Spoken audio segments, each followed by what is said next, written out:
안녕하세요. 김영진이라고 합니다. 지금 우버에서 머신러닝 엔지니어로 일하고 있습니다. 링크드인에서 추천 시스템 만든 일을 좀 했어요. 한 3년 반 정도. 친구 추천이라든지 추천 알고리즘 만들고 추천 데이터 이제 서빙하는 API 만드는 일을 했고요. 그 후에 메터마크라는 스타트업에서 자연어 처리하는 일을 조금 하다가 지금 우버에서 물류 문제 푸는 일을 하고 있습니다.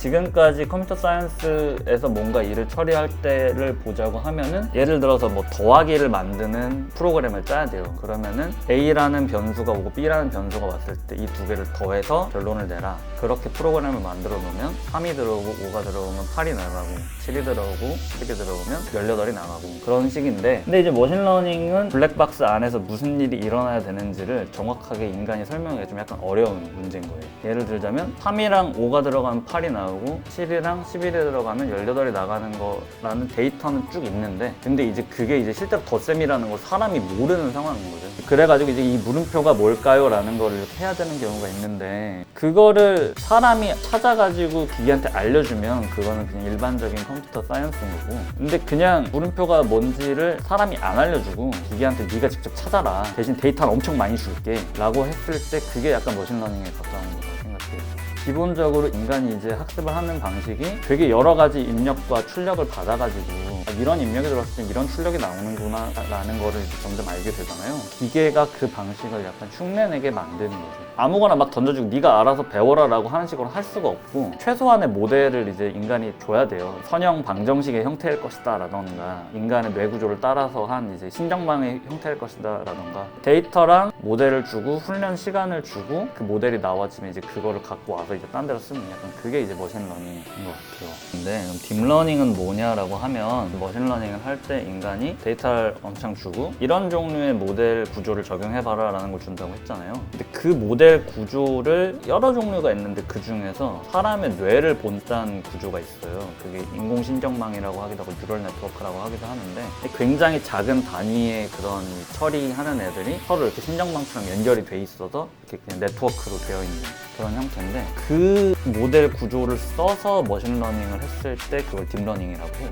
딥러닝은 이제 머신러닝의 방식 중에 하나인데, 그게 이제 좀 약간 난리가 난 이유는, 첫 번째로는 이 아이디어는 굉장히 오래된 아이디어거든요. 1970년대 뭐 그때쯤에 이제 처음 나온 아이디어인데 잘 안 되다가 갑자기 되게 잘 되기 시작했어요.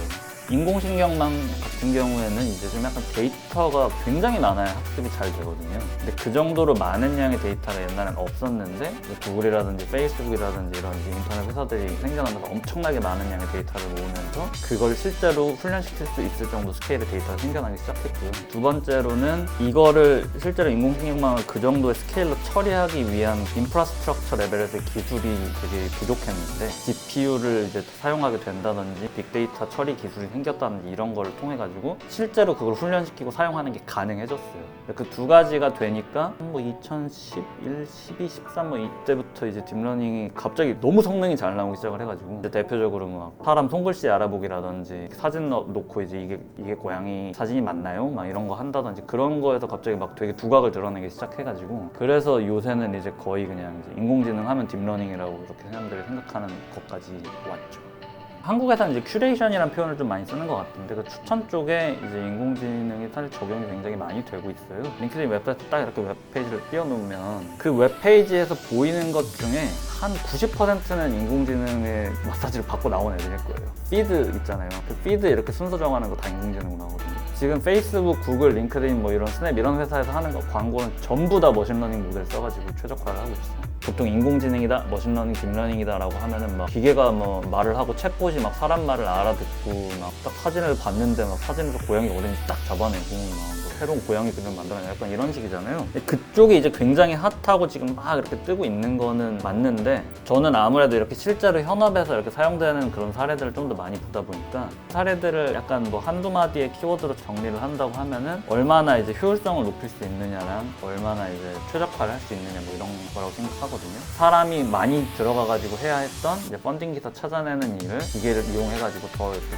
쉽게 저렴하게 할 수 있느냐. 우버에서 예를 들어 호출을 해줄 때 캔슬이 안 날 거를 이렇게 찾아줌으로써 얼마나 최적화를 할 수 있느냐, 뭐 그런 식의 최적화 문제라든지 추천 문제라든지 효율성을 하는 데 있어서 굉장히 많은 데서 사용이 지금 되고 있는 것 같아요.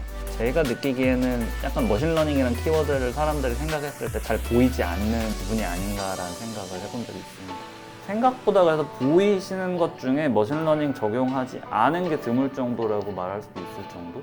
실제로 현업에서는 딥러닝이 아닌 것도 굉장히 많이 써요. 왜냐면 딥러닝인 방식을 적용했을 때 결과가 잘 나오는 경우가 있고 다른 것들이 가지고 있는 장단점이 있기 때문에 뭐 의사결정 트리 같은 것도 있고 뭐 서포트 벡터 머신이라는 것도 있는데 이거는 뭐 설명하기는 조금 약간 어려울 것 같고 되게 다양한 방식들이 있습니다.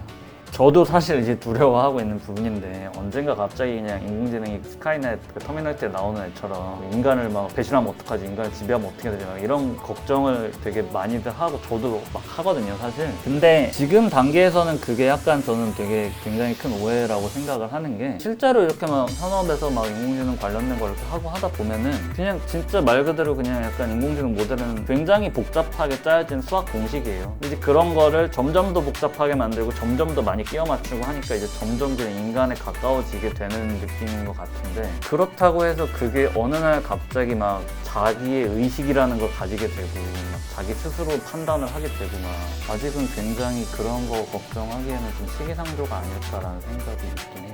이게 사실은 철학적으로 그 의식이란 게 어떻게 생겼냐는 문제에 해당하는 거거든요. 사람 뇌라는 것도 사실 뜯어보면 인력이 들어가면 출력이 나오게만 되어 있는 건데 그 중에 막 의식이랑 뭐 영혼에 있는 거 어디에 있는 거지? 그건 어떻게 생긴 거지? 막 그런 거 같은데, 그렇다면 인간의 뇌에 가까울 만큼 이거를 입력 출력을 복잡하게 만들면 어느 순간 의식이 뿅 하고 생기는 건가? 이거를 그냥 막 이제 컴퓨터 가지고 이렇게 막 코드 짜고 하는 입장에서는 그럴 거라고 상상하기가 되게 어려운 거죠. 슬슬 고민을 시작하는 건 되게 좋은 것 같은데, 이 세상이 끝났어라고 생각하는 것보다는 어떻게 잘 활용하고 잘 이해할 수 있을까, 오히려 약간 좀 더 철학적인 논의가 많이 돼야 될 것 같아요 제 생각에는.